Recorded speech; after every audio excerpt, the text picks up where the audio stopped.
हमारे चैनल से जुड़ने के लिए YouTube पर रियाज एजेंसी को अभी सब्सक्राइब करें और साथ में बेल आइकन को दबाना ना भूलें। उनका नाम था जनाब आसिम। हुजूर ने फरमाया, आसिम तुम तो मक्के में तुम मक्के के रहने वाले हो? बोले जी। बोले मदीने में हिजरत करके आए हो, तुम मुहाजिर हो? फरमाया जी हुजूर, मैं मक्के में पैदा हुआ था, मक्का मेरा घर था।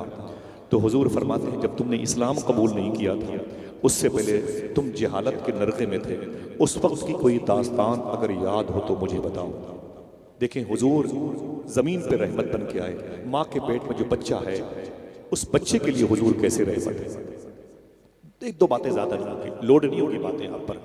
आसिम कहते हैं, हुजूर मुझे माफ कर दें, मेरी कहानी बड़ी दर्दनाक है, आपको तकलीफ हो जाएगी। मेरे आका फरमाते हैं, ना बताओ आसिम, जब तुमने इस्लाम कबूल नहीं किया उससे पहले तुम्हारा तरीके जिंदगी क्या था, कोई वाकया याद है? तो आसिम कहते हैं, हुजूर मैं मक्के में था, लोग पत्थर के, बातें पत्थर की, मिजाज पत्थर के, लहजे पत्थर के, माबूदाने बातिल पत्थर के, जेब में पत्थर, लहजे पत्थर के, उनकी लिसानी तहजीब भी पत्थरों जैसी थी। समझ रहे? ऐसे पत्थरों के शहर को मोम बनाने के लिए मेरा इमाम कहता है, अल्लाह ने अपने हबीब को भेजा है, बड़े बड़े नबियों को भेजा आइसलैंड में, तहजीब और सकाफत की ज़मीन में, लेकिन मेरे इमाम कहते हैं हुजूर को अल्लाह ने उस शहर में भेजा है जो पत्थरों का शहर है। फिर फरमाया, सब चमक वाले उजलों में चमका दिए, अंधे शीशों में चमका हमारा। शेर मुश्किल है, उसको मुझे आसान करने का वक्त नहीं है। मैं सारी बातें तकरीर के तौर पर सुनाऊंगा नहीं, आपको याद कराऊंगा इंशाअल्लाह। बोले मेरे आका फरमाते, आसिम सुनाओ जब तुमने इस्लाम की तरफ अपने आप को माइल नहीं किया। आसिम कहते हैं, हुजूर मक्के शरीफ में मेरी शादी हुई, जब मेरी शादी हुई तो खूबसूरत लड़की मेरे अंडर में आई। जब वो लड़की मेरी बीवी बनी, मैं उसके साथ रहने लगा। 1 साल के बाद उसकी गोद से डिलीवरी के वक्त चीखने की आवाज़ आई। मैं बाहर बैठा था, मैंने पूछा उससे, नर्स जो डिलीवरी के वक्त रहती है, दाया जो बच्चे की पैदाइश में सपोर्ट करती है, मैंने कहा पता मेरी बीवी के पेट से क्या बाहर आया? बच्ची की बच्चा। आप सोचो, ये जो बच्चियां तुम्हारे पीछे बैठी हुई है ना, या तुम्हारे घरों में 3-4 साल की हैं, तुम थके हुए जाते हो, बच्चियां 3-4 साल के तुम्हारे पैरों से लिपट जाती हैं, अब्बू अब्बू कहते हुए। खुदा की कसम थकावट दूर हो जाती है। अगर ये बच्चियां ना हो तो हम ढूंढते रहते हैं, कहाँ गई मेरी गुड़िया, कहाँ गई मेरी गुड़िया। बाजारों में गुजरते हो तो हर चमकदार चीज देख करके अपनी बेटी को याद करते हो। हाँ, ये एक अजीम रिश्ता है तुम्हारे दिल का बेटियों से। हुजूर फरमाते, आसिम फिर क्या हुआ? तो आसिम कहते हैं, लेकिन मक्के का माहौल बड़ा खराब था। वहां जैसे लड़कियां पैदा होती थी, उन्हें जिंदा निचोड़ करके जिंदा उन्हें गाड़ दिया जाता था। कभी जब जाना मक्के में तो उस ग्राउंड को देखना जिस ग्राउंड को मकबरतु शीब का कहा जाता है। जमजम टावर के बगल में दारू तौहीद बिल्डिंग है, दारू तौहीद बिल्डिंग में मिसफला का एरिया है, और वहां जाने के लिए एक ब्रिज के ऊपर चढ़ना पड़ेगा। जब ब्रिज के ऊपर चढ़ेंगे, नीचे देखेंगे 10-15 फीट के बाद तो एक प्लाट नजर आएगा 2 बीघे के आसपास। रात के आखिरी हिस्से में खुदा की कसम आजमूदा है, अगर आपने अपनी आस्तीन या एहराम हटा करके उस मुबारक कब्रिस्तान के ऊपर हवा में ऐसे चुपके से कुछ लम्हे के लिए अपने हाथ किए ना, तो आपके हाथों में नमी महसूस होगी। सूफिया फरमाते, इतनी रहमतों की बारिश होती है उन बच्चियों की मज़ार पर कि ऊपर से उड़ने वाले इन मुबारक हाथों के तयूर भी भीग जाया करते। इतनी रहमत है। वही प्लाट है जहां बच्चियां जिंदा दफन होती थी, जिंदा दफन होती थी। आसिम कहते हैं, जैसे मुझे पता चला मेरी बीवी ने बच्ची पैदा की है, मैं गुस्से में आ गया। मैं डिलीवरी होम में गया, ब्लीडिंग थी, बदबू थी, ताफुन था, घुटन थी, मेरी बीवी तड़प रही थी और उसकी गोद में छोटी सी बच्ची थी। मेरे अंदर का शैतान जागा। पूरे मक्के में कोई बच्ची को जिंदा नहीं देखना चाहता था। मैं आगे बढ़ा, मैंने अपना पंजा बढ़ा करके अपनी बीवी की गोद से जो बच्ची खींची उसे दबाया ना, तो मेरी बच्ची के मुंह से बिरड़ आ गया, ची ची करती हुई मेरी गोद में पड़ गई। उसे फावड़ा उठा के लाया, मैंने गाड़ दिया, दफन कर दिया उसे। जब मेरी बच्ची वहां पर दफन हो गई, मुझे राहत मिल गई। मेरी बीवी रोती रही, ऐ मेरे शौहर तूने ये क्या किया? औरतें बहुत मजलूमा होती हैं, कर भी क्या सकती हैं, साबिरा होती हैं। आसिम कहते हैं, मेरी बीवी तड़पती रही और मैं कुछ कर न सका। मैं सिवाय अपने मक्के के जोहला की रसूमात का पाबंद था, असीर था, कैदी था। हुजूर फरमाते, फिर क्या हुआ मालूम है आपको? जो बातें मैं बता रहा हूँ बड़ी तेजी से, जो बातें आप सुन रहे हैं बड़ी तेजी से, इन बातों को हुजूर ने सुना था तो हुजूर इतना रोए थे कि हुजूर की दाढ़ी शरीफ आंसुओं से भीग गई। मेरे आका फरमाते हैं, फिर क्या हुआ? जनाब आसिम कहते हैं, हुजूर दूसरे साल फिर बेटी पैदा हुई। फिर मैंने उस बेटी को जब दबोचा तो उसकी आंख बाहर निकल आई। मैंने उसको यूं निचोड़ करके मकबरतुशी में गड्ढे खोद के उसमें दफन कर दिए। 2 बेटी पैदा हुई, 3 पैदा हुई, 4 पैदा हुई, 5 पैदा हुई। जरा उस मुआशरे में रहने वालों से बताओ, आज जिनके घरों में बेटियां नहीं पैदा होती ना, बच्चे नहीं होते, वो बिग बाजार से खिलौने ला करके उसी के सहारे जिंदा होते। मैं रास्ते में था, मेरे दोस्त है मम्मा बरकाती बरेली शरीफ के, वो फ़ोन करके बोले आसिफ भाई कोई है जो मेरे लिए दुआ कर दे। मैंने कहा क्या चाहते हो? तो बोले कि मैं चाहता हूँ कि अल्लाह मेरे घर में बेटी पैदा करे। जरा मोहब्बत से कह दो सुभान अल्लाह। बेटियों से नफरत ना करो, मैं गुजारिश करूंगा। 4-5 साल की बच्चियां होती हैं, तुम्हारे लिए दंदनाते हुए रोटी लाती हैं, चाय लाती हैं, तुम कभी कभी नाराज हो कि उन 4 साल की बच्चियों पे तमाचे मारते हो, गालियां देते हो, कितनी तकलीफ उन्हें होती है। इन बच्चियों के बारे में अल्लाह से मूसा अलैहिस्सलाम ने बातें की और कहा, ऐ मेरे मौला, जब तो अपने किसी बंदे से राजी होता है। ये मेहमान आए हुए हैं आपके इस मुबारक कस्बे में, ये मुबारक मेरे भाइयों की आमद है, सियासी जिम्मेदार लोग आए हुए मेहमान हैं। मूसा अलैहिस्सलाम कहते हैं मैंने अल्लाह से पूछा था, अय अल्लाह, जब तू किसी बंदे से खुश होता है उसे जाहिर कैसे करता है? कोई है जो सुभान अल्लाह कह दे? जुमले को सुनने के बाद सुनिएगा, समझिएगा, इसको सुनिएगा। मूसा अलैहिस्सलाम कहते हैं जैसे मैंने कहा, अय मेरे मौला, जब तू किसी बंदे से खुश होता है तो उसे जाहिर कैसे करता है? अल्लाह फरमाता है, मूसा, जब मैं किसी बंदे से खुश होता हूँ तो उसके यहाँ मेहमान भेजता हूँ। मोहब्बत से कह दो सुभान अल्लाह। मेहमानों के आने पर तकलीफ ना हो। ऐसा नहीं कि दरवाजा बंद करके आप 700 रुपए किलो का छोटा गोश्त खाओ, दरवाजे पे दस्तक हो, कौन? तो बेटे से कह दो कि कह दो अब्बू घर पर नहीं है। अगर वक्त कबूलियत का रहा तो अब्बू घर पर रहेंगे भी नहीं। समझ रहे मेरी बात? गलत बयानी से मत काम लो। अगर मेहमान आ गया तो उसे बिठा लो, उसका धर्म न पूछो, उसका मजहब न पूछो, सिर्फ ये देखो इसने हुजूर की तौहीन तो नहीं की। समझे? यही तो किया है गरीब नवाज ने। हमने क्या किया है? झगड़ा लगा के रखा है, कोई चोट खा के सड़क पे पड़ा हुआ है, हम पहले ये पूछते हैं कि हिंदू है कि मुसलमान। गरीब नवाज ने क्या किया है मालूम है आपको? मैंने पूछा था सूफी साहब के से, ख्वाजा साहब की तालीम पर 90 लाख लोगों ने हुजूर की गुलामी इख्तियार की। बेस रीजन सबब क्या है आप मालूम फरमाते हैं? गरीब नवाज का मिजाज क्या था? अजमेर में अगर कोई हिंदू भाई की लड़की जवान होती, उसकी शादी की फिक्र उसके बाप से ज्यादा गरीब नवाज को रहा करती थी। हमें की लोड बने हुए हैं मुल्क में, दूसरों को दिखा दिखा के खाते हैं। चौराहे पर बैठ जाएंगे और ब्रांडेड जूते पहन के यूं गरीबों को दिखाएंगे। सूफी साहब फरमाते हैं, माँ अगर बीमार हो जाए तो थोड़ी सी 10-20 रुपए की चीजें ले जा करके चौराहे पर खड़े हो जाया करो। रिक्शा वालों को, जूते में पालिश करने वालों को और किसी गरीब के बच्चों को आप दे दिया करो। उनका मजहब न पूछा करो, हो सकता है तुम्हारे हलाल पैसों की वजह से अल्लाह उसे दीन मुस्तफ़ा की तौफीक अता फरमाए। हम तो खिदमत करते नहीं है, मालूम है, हम तो हर बात में पूछते वो किस मजहब का है, वो किस धर्म का मानने वाला है। ऐसे ही दीन फैल गया। आज समेट कर रख दिया हमारी बदअखलाकी ने, समेट कर रख दिया हमारी बुखालत और कंजूसी ने। सरकार गौसे आजम रज़ी अल्लाह 5000 ईसाई और यहूदियों को कलमा पढ़ाया है। कितने? दिक्कत बोलने में कितने? 5000। हम 5 आदमी को मिसवाक का तरीका नहीं पता। हमारे पास जो बैठता है नमाजी होता है तो बेनमाजी हो जाता है, सच बोलने वाला होता है तो झूठ बोलने लगता है। ये हमारी सोसाइटी है। हमारे बच्चे गैरों के मोहल्ले में जाते हैं तो गैर मुस्लिम औरतें कहती हैं जवान बेटियों से, बेटी अंदर चली जाओ, लुटेरे आ रहे हैं। और पहले ये होता था, अगर कोई आपके पड़ोस में गैर मुस्लिम होता था, वो बिजनेस करने के लिए कहीं जाता था तो वो अपने दोस्तों से कहता था, यार मैं जाना चाहता हूँ बिजनेस करने के लिए, लेकिन मेरी मजबूरी है कि अपनी जवान बेटी को कहाँ छोड़ूं।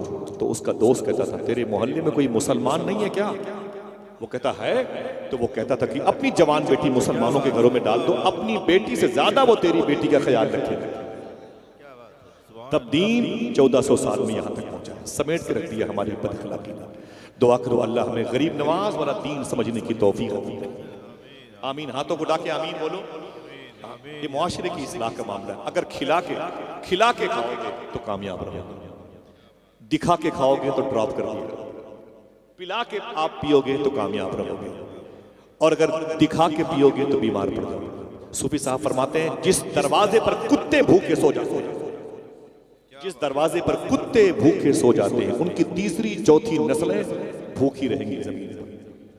फरमाते हैं, जिसके दरवाजे इतने मोटे होते हैं फकीरों की सदाएं अंदर नहीं जाने पाती हैं, उनके घरों के बच्चे हमेशा बीमार रहते हैं।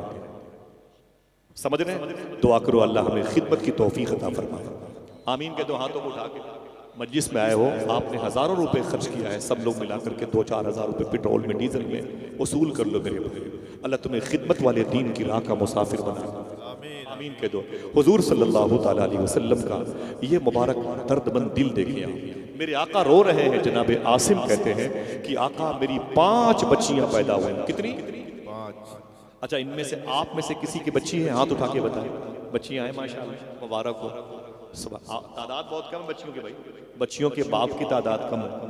हाँ, दुआ किया करो। मैंने गौस पाक की बारगाह में 5-6 साल पहले कहा था, हुजूर मुझे एक बेटी अता फरमाइए, अल्लाह से कह के अता फरमाइए। गौस पाक कहते हैं मैं खुदा नहीं, मैं रसूल नहीं, लेकिन खुदा और रसूल तक पहुंचने का सबसे मजबूत जरिया खुदा की कसम करम हुआ बिइज़्निल्लाह बतौफ़ील रसूल अकरम सल्लल्लाहु अलैहि वसल्लम, मेरे आका शेख की बारगाह की दुआ थी, मेरे घर में बेटी पैदा हुई। मुझे पूरे करबला में एक किरदार है मखदूमा सुकैना का, जिसको हम अपने यहाँ सकीना कहते हैं, अरब ग्रामर में उन्हें सुकैना कहते हैं। वो मुझे बड़ा पसंद है। उनकी मज़ार शरीफ दमिश्क में है। मखदूमा ज़ैनब और सकीना की क़यामगाह करबला में है। मैं अभी वहाँ रह के आया हूँ, तो मुझे वो किरदार बहुत पसंद है। मैंने अपनी बेटी का नाम मखदूमा सुकैना के नाम पर रखा है। मेरी दुआ है कि तुम्हारे हर घरों में अल्लाह बेटियाँ अता फरमाए। इन उलमा की जो छोटी छोटी कलील तनख्वाहें रहती हैं, उस तनख्वाहों में इजाफे के लिए ज़रूरी है कि बेटियों की आमद की दुआ करो। अल्लाह घरों में बरकतें अता फरमाए। मालूम है क्या कहा मूसा अलैहिस्सलाम ने? अरे मेरे मौला, तू किसी बंदे से खुश होता है तो अल्लाह फरमाता है उसके यहाँ मेहमान पैदा करता हूँ। फिर फरमाया मूसा अलैहिस्सलाम ने, अच्छा ये बता मेरे मौला, जब तू किसी बंदे से और ज्यादा खुश होता है तो उसे कैसे जाहिर करता है? देखना है कितने लोग सुभान अल्लाह कहते हैं। अल्लाह फरमाता है सुन मूसा, जब मैं किसी बंदे से बहुत ज्यादा खुश होता हूँ तो उसके यहाँ बेटियां पैदा करता हूँ। ये बेटियां कितनी प्यारी होती हैं जो इन माओं की गोद में बैठी हुई हैं, उन्हें पता भी नहीं है। आज मैं हुजूर की महफिल में हूँ। मालूम है पहले के दौर में माएँ कैसी थी? जब बच्चियां बीमार होती थी, चींची करते रोती थी, उनकी सहेली कहती थी, अरे मेरी बहन तेरी बच्ची रोती है ना, जा करके इस बच्ची को किसी हकीम, किसी तबीब, किसी मुस्तशफा, किसी शिफा खाने में लेके जा, डॉक्टर को दिखा। तो मालूम है क्या कहती थी? चुप, मुझे मशवरे मत दे, हकीमों के पास जाने के मशवरे मत दे। बोले फिर? बोले 2-3 दिन के बाद मेरे मोहल्ले में हुजूर की मिलाद होने वाली है, इस बीमार बच्ची को ले जाऊंगी, अपनी गोद में बैठ करके हुजूर की नाते सुनेंगी, मेरी बच्ची को अल्लाह नाते मुस्तफ़ा के बरकत से शिफा अता फरमाए। ये नजरियात हुआ करते थे। आज भी वही नजरियात बाकी हैं। सख्त सर्दी में देखें कैसी बैठी हुई हैं और इस मुबारक मजलिस का हिस्सा है। अल्लाह इनके कदम की बरकतों से फ़लस्तीन के लोगों पे करम फरमा। आमीन। मोहब्बतों की ज़मीन है, हर एंगल से उस मुल्क से मैं मोहब्बत करता हूँ। यासिर अरफात बहुत बड़े कायद का नाम था। मैं दुनिया के 2 बड़े कायदीन को बहुत मानता हूँ, एक सद्दाम हुसैन को और यासिर अरफात को। मैं किस बेस पर मानता हूँ? अकीदे की बेस पर भी और मोहब्बत की बेस पर भी, ईमान की बात साथ साथ, और तीसरी चौथी एक बात और सुनिए। ये दोनों वो लीडर हैं जो कश्मीर के मसले पर हमेशा हिंदुस्तान का साथ देते थे। मैं अपने तमाम तर भाइयों से गुजारिश करता हूँ, कश्मीर के मसले पर इन्होंने कभी पाकिस्तान का साथ नहीं दिया। कश्मीर के मसले पर सद्दाम हुसैन शहीद रहमतुल्लाह तआला अलैह ने और यासिर अरफात ने हमेशा वही नजरिया रखा जो हिंदुस्तान का। समझ रहे हैं? इसलिए हमारे दिल में कई एंगल से इनकी मोहब्बतें हैं। आज वो मुल्क खतरे में है। बहरहाल उसकी हिमायत कोई करे न करे, अल्लाह काफी है। अल्लाह ने उस शहर का जिक्र कुरान में किया है, वो शहर उजड़ेगा नहीं इंशाअल्लाह, कोई गुल बाकी रहेगा ना, चमन रह जाएगा। अंग्रेजों ने हिंदुस्तान में भागने से पहले काफी मुरादाबादी को फांसी के फंदे पे लाया था। ये काफी होते, ये भगत सिंह और ये चंद्रशेखर, ये सब लोग मिलकर के बड़ी मेजॉरिटी के मालिक थे। काफी मुरादाबादी बोले चल बहुत तो इनकलाब जिंदाबाद के नारे लगाता है, फांसी के फंदे पे लाया था। और काफी मुरादाबादी से कहा था तेरी आखिरी ख्वाहिश क्या है? तो काफी मुरादाबादी ने कहा था मेरी आखिरी ख्वाहिश ये है, मैं हुजूर से मिलना चाहता हूँ। अल्लाह, मैं हुजूर से मिलना चाहता हूँ। बोले वो तेरी ख्वाहिश पूरी होगी, और कोई ख्वाहिश? कहा फांसी के फंदे पर हुजूर की नात पढ़ना चाहता हूँ। कोई है जो किसी से पूछ के सुभान अल्लाह कहते हैं? बेटियों की बात नहीं, मेरी आखिरी वसीयत यह है कि मेरी बेटी की शादी तुम करना, तुम मेरा घर बनवाना, तुम हर महीने सैलरी। ना ना ना, बात की तो बोले फांसी के फंदे को चुम करके हुजूर की नात पढ़ना चाहता हूँ। जब फांसी के फंदे पर अल्लामा काफी मुरादाबादी आए ना, तो फांसी के फंदे को चूमा। ये वो लोग हैं जिनकी वजह से हिंदुस्तान आज़ाद हुआ। एक हिंदू और मुसलमानों की मेजॉरिटी है, आज सब दफन कर दिए गए, तारीख के सारे पन्ने ख़त्म कर दिए गए, तासुबाती फ़िज़ा की नज़र हो गई। लेकिन ये मुल्क, इस मुल्क की ज़मीन जानती है इस मुल्क की आज़ादी में किन किन मुबारक मुजाहिदीन का लहू बहा। काफ़ी साहब आए, अल्लामा काफ़ी मुरादाबादी ने फांसी के फंदे को चूमा और मुस्कुरा करके फरमाया, सुनो अंग्रेज़ के कुत्तों, कोई गुल बाकी रहेगा ना चमन रह जाएगा, बस रसूलुल्लाह का दीने हसन रह जाएगा, बस रसूलुल्लाह का दीने हसन रह जाएगा, बस रसूलुल्लाह का दीने हसन, हाथों को उठा के बोलो, बस रसूलुल्लाह का दीने हसन रह जाएगा, सबके हाथ उठे हुए, बस रसूलुल्लाह का दीने हसन रह जाएगा। अतलसो कम ख्वाब की पोशाक पर नाजा न हो, इस तने पे जान पर खाकी कफन रह जाएगा। इंशाल्लाह ये बाकी रहेगा, सच्चाई बाकी रहेगी, सदाकत बाकी रहेगी। हमारे अमाल अच्छे ना हुए तो हम हटा दिए जाएंगे, लेकिन जो दीन ताइफ में न मिटा वो कभी न मिटेगा, जो दीन करबला में न मिटा वो कभी न मिटेगा इंशाल्लाह। हमारे दिल में नफरतें होंगी तो हम मिटा दिए जाएंगे, लेकिन कुरान बाकी रहेगी, समझे, ये कुरान बाकी रहे। एक बात सुन ले, बड़े बड़े धुरंधर जमीन पर आए, लेकिन किसी के बाप का नाम अजानों में नहीं पुकारा जाता। अगर पुकारा जाता है तो हसन हुसैन के नाना का नाम पुकारा, कोई गुल बाकी रहेगा ना चमन रह जाएगा, बस रसूलुल्लाह का ऊंची बोले, बस रसूलुल्लाह का दीने हसन रह जाएगा। मालूम है मेरे आका सल्लल्लाहु अलैहि वसल्लम की बारगाह में बेटियों को जिक्र हो, तकलीफ के साथ हुजूर खामोश हो। आसिम कहते हुजूर रो रहे थे, मैंने कहा मैंने 5 बच्चियों को जिंदा दफन किया। कितनी? यकीन नहीं होता, लेकिन करना पड़ता है, वो पत्थरों की फिजा थी। 5 बच्चे, दहिया कल्बी ने एक रवायत मैंने पढ़ी है, 86 लड़कियों को जिंदा दफन किया, 86 लड़कियों को जिंदा पैदा होने के बाद लड़कियों को यूं निचोड़ के दफन किया, बच्चियों को। जनाब आसिम कहते हैं मैं बता, हुजूर फरमाते फिर क्या हुआ? आसिम कहते हैं 6वीं मरतबे मेरी बीवी के पेट में मेरी मोहब्बत की निशानी आई। मैंने कहा कि तेरे पेट में मेरी निशानी है? उसने कहा हाँ निशानी है। तो मैंने कहा कि सुन सुन सुन, उसने कहा क्या बात? मैंने कहा मैं बिजनेस के लिए मुल्क शाम या बसरा जा रहा हूँ, अब तेरे पेट से 9 महीने के बाद जो औलाद पैदा हो, अगर बेटा हो तो उसे पाल लेना, बेटी हो तो उसे मार देना। मैं अपने घर में किसी को दामाद नहीं बनाना चाहता। माँ रोने लगी, उसकी बीवी, आसिम कहते मेरी बीवी जो मेरी 5 बच्चियों की बात रोने लगी। मैं घर से निकल आया, ये रब की मर्जी थी कि हुजूर फरमाते क्या हुआ? तो वो कहते हैं कि मेरे घर में 6वीं मरतबे फिर बेटी पैदा हुई। फिर बाप शौहर की वो गुस्से वाली कैफियत, वो उसका जालिमाना जाबिराना अंदाज मुझे याद आया। मैं डर गई, मैं क्या करती? मैंने मोहब्बत में अपनी बच्ची को दफन नहीं किया। माँ कैसे दफन करेगी जिसने अपने पेट को 9 महीने कब्र बना करके अपनी बच्ची को रखा? इस इंतजार में कभी न कभी ये कब्र शक होगी और मेरी बच्ची नूर बन के मेरे हाथों में कैसे उसे दफन करती? आसिम कहते हैं मेरी बीवी ने उसे पालना पोसना शुरू कर दिया।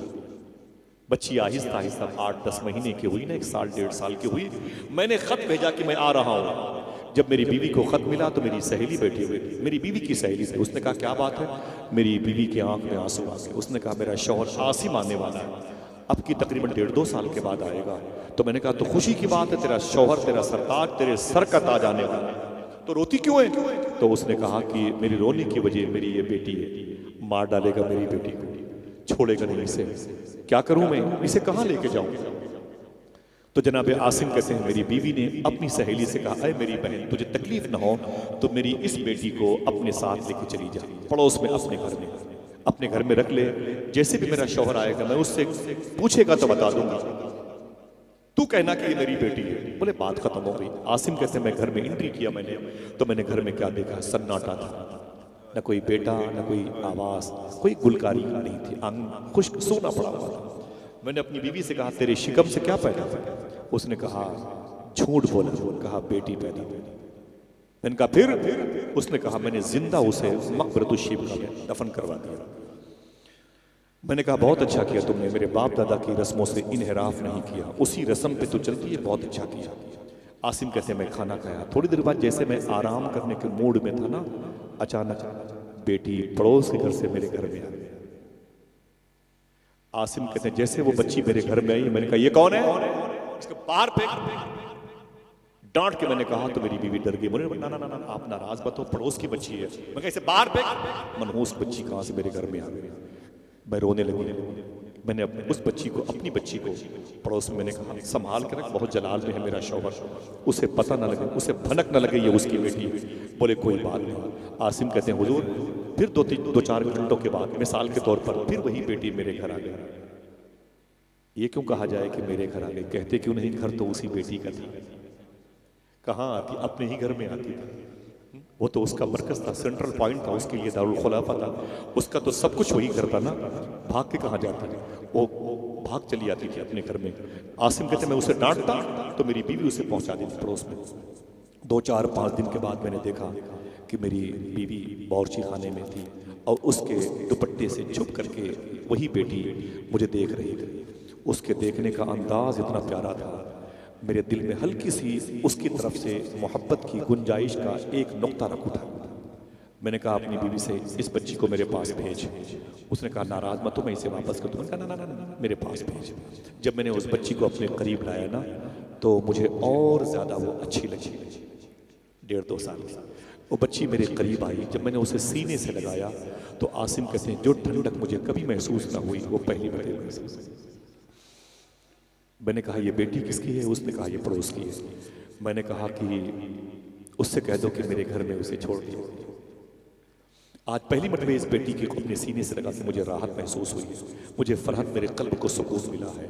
आहिस्ता आहिस्ता आसिम कहते हैं मैं उस बेटी से अटूट मोहब्बत करने लगा। बाजारों से उसके लिए सामान खिलौना लेके आता था, उसके लिए सारी चीज़ें। वो बच्ची मेरे घर में आती जाती थी, कई दिन से मेरे सीने पर सो जाती थी। मुझे भी ठंडी नींद आती थी, परंतु राहत मिलती थी। आसिम कहते हैं एक दिन मैं रो रहा था, उस बेटी को सीने से लगा के। मेरी बीवी ने कहा रोते क्यों? तो मैंने कहा मैंने 5 बच्चियां जिंदा दफन किया है। मुझे क्या पता था बच्चियां बाप के लिए कितना सुकून का सामान है। काश मेरी एक बच्ची भी जिंदा होती तो मैं उसे पाल लेता, मैं उसे न मारता। आज पता चला है कि एक बेटी जब इतना सुकून देती है तो 5 बेटियां कितना सुकून देती हैं। मैंने बहुत बड़ा जुल्म किया है अपनी ज़ात पर। मुझे इससे मोहब्बत हो गई है, बच्ची से याद आती है मेरी 5 बच्चियाँ। आसिम कैसे मेरी बीवी ने देखा कि जब पत्थर लोहा यूँ समझ लें जैसे तवा गर्म है, तो मैंने सच्चाई का हथौड़ा गिरा दिया। मैंने कहा इस बच्ची से आपको मोहब्बत हो गई है? उसने कहा हाँ मुझे मोहब्बत हो गई है। मैंने कहा कि अगर नाराज़ ना हो तो बताऊँ? मैंने कहा बताओ। तो आसिम कहते हैं मेरी बीवी ने कहा ये आप ही की बेटी है। हुजूर बैठे थे, मुस्कुराहट। बोले फिर क्या हुआ? आसिम कहते हैं मैं लिपट गया अपनी बीवी और अपनी बच्ची से, खूब रोया जी भर के। मैंने कहा है मेरी बीवी तूने मुझ पर एहसान किया है, मेरी ज़िंदगी की उम्रें बढ़ा दी, मेरी खुशियों की जुल्फ़ें बढ़ गई। इस बच्ची का ये बता कर कि ये तेरा खून है, तेरा ब्लड है, तेरे जिस्म का हिस्सा है। लेकिन ऐ मेरी बीवी खबरदार किसी मक्के में किसी शख्स को एहसास न हो कि आसिम बेटी पालता है, वरना लोग मुझे मार देंगे, ताना दे के मुझे मार देंगे। आसिम कैसे मैं खुद बहुत खुश होता था जब घर आता था। मेरी बेटी सो भी जाती थी, मैं उसे जगाता था और अपनी बच्ची के मुँह चूमता था, उसके होठों से प्यार करता था, अपने सीने से लगाता था। लेकिन कब तक? राज दिल का आईना है, उसको छुपा कर रखो वरना टूट जाएगा हर जगह दिखाने से। उनकी मोहब्बत इतनी ज्यादा बढ़ गई ना कि ये बात लीक कर गई, मक्के में फैल गई। आसिम कहते मुझे दोस्तों ने बुलाया, बोले दरा मैं क्या बात है? बोले सुन पता चला है कि तू बेटी पालता। खबर फैल गई। वो राज न रहा, वो राज मुनकशिफ जाहिर हो गया। मुझे मेरे दोस्तों ने बहुत डांटा, बोले जालिम तेरा समाजी बाईकाट हो जाएगा। आसिम अपने बाप दादा की रस्में छोड़ता है, 5 बच्चों को जिंदा दफन करने वाला इतना डर कैसे गया? बेटी पालता है, किसी को दामाद बुला के अपने घर लेके आएगा, तुझे शर्म नहीं आती? तूने ये क्या किया? कहा मुझे इतना टार्चर किया, इतना टार्चर किया, इतना टार्चर किया। हुजूर फरमाते फिर आसिम कहते हैं मेरे अंदर का शैतान जाग गया, मेरे अंदर का जो शैतान था वो जाग गया। मैं गुस्से से भर गया, मैं तमतराक के साथ बड़े ही गुस्से में अपने घर की तरफ आया और आने के बाद जब मैंने दरवाजे पर एक लात मारी, दरवाजा खुल गया। आंगन में गया तो मैंने क्या देखा? मेरी बीवी बैठी हुई है, उसकी रान पर मेरी बेटी लेटी हुई है, उसकी जुल्फों में मेरी बीवी कंघी कर रही है, उसकी जुल्फों को संवार रही है। मैं गुस्से से भरा हुआ था। मैं आगे गया और अब मैंने अपना हाथ बढ़ा करके अपनी बच्ची के बालों को यूं पकड़ के उठा लिया। जब बच्ची मेरे हाथों में झूल गई ना तो चीख पड़ी। मेरी बीवी मेरे पैरों से लिपट गई। बोले मेरे शौहर ये क्या कर रहे हैं? आप तो इससे मोहब्बत करते हैं, बगैर इसके खाना नहीं खाते, सो जाती है, जगाते हैं, इससे प्यार करते हैं। आज इस बच्ची के साथ क्या सलूक कर रहे हैं? मैंने कहा चुप चुप चुप, इसे मैं मार दूंगा, इसे मैं छोड़ूंगा नहीं, इसे जिंदा दफन कर दूंगा। मेरे घर में कोई मेहमान दामाद बन के कैसे आएगा? ना ना, मुझे गवारा नहीं है, मेरे बाप दादा की रस्मों के खिलाफ है। हुजूर फरमाते फिर क्या हुआ? आसिम कहते मैं लेके आगे गया, फावड़े उठाए ना, मेरी बीवी ने मेरे पैर पकड़ लिए, मैंने एक लात मारी, बीवी का सर फट गया। मैं आगे बढ़ा, जैसे अपनी बेटी को घसीटते हुए मैं लेके जा रहा था, अचानक पीछे से आवाज आई, आसिम खबरदार इसे मारना नहीं, आसिम खबरदार इसे मारना नहीं। आसिम कहते मैं डर गया, जमीन फट सकती है, आसमान गिर जाएगा, मौत का फरिश्ता शायद मेरे पीछे ताक़ुब में हो। मैंने पीछे मुड़ के देखा, आवाज थी, आवाज देने वाला कोई न था। मैं कांपने लगा, ये इससे पहले आवाज कभी नहीं आई थी, वो आवाज आज बार बार आ रही थी। मेरी बच्ची रो रही थी, अब्बू मुझे क्यों आप परेशान कर रहे हैं, आप क्यों परेशान हो रहे हैं, दोपहर में क्यों मुझे घसीटते हुए लेके जा रहे हैं, मेरा कसूर क्या है? मैं उसे घसीटता रहा, आवाज आती रही, आसिम इसे मारना नहीं, आसिम खबरदार इसे मारना नहीं, इसे दफन मत करना, आसिम खबरदार। आसिम कहते मैं गुस्से में भरा हुआ था और उस अपनी 2-3 साल की बच्ची को घसीटते हुए लेके जा रहा था। जब मैं लेके गया मकबरा शिव का, उस मैदान में मैंने गड्ढा खोदना शुरू किया, तो जब मिट्टी उड़ उड़ करके, आसिम कहते हैं मेरे जुब्बे पर, मेरे लिबास पर पड़ती थी, मेरी छोटी सी बच्ची खड़ी होकर के उस जुब्बे को की मिट्टी को साफ करती थी। अब्बू क्या बात है, आप इतनी तकलीफ में क्यों हैं, नाराज क्यों हैं, अपना लिबास क्यों गंदा कर रहे हैं? मैं उसे डांट देता था। जनाब आसिम कहते हैं मतलब भर का गड्ढा हुआ तो मैंने अपनी बेटी को उठाया, उठा करके उस गड्ढे में पटक दिया। एक पैर से मैंने उसकी गर्दन पे रखा और एक पैर से मैंने अपना बैलेंस बराबर किया। हुजूर रोने लगे, हुजूर की रेश मुबारक भीगी, आंसू मुबारक हुजूर के दामन मुबारक पे आए, मेरे आका की आंख में आंसू। फरमाते आसिम फिर क्या हुआ? आसिम कहते हैं सरकार मैंने उस बच्ची पर मिट्टी डालना शुरू किया, बच्ची चीखती रही, उसने कहा मेरे बाप मेरा कसूर क्या है, मैंने कौन सी चीज़ तलब कर ली है जो आप दे नहीं सकते हैं, मैंने क्या मांगा है जो आप नाराज हो गए, मैंने आपसे कौन सी फरमाइश की है, अरे मेरे अब्बू मेरा कसूर क्या है?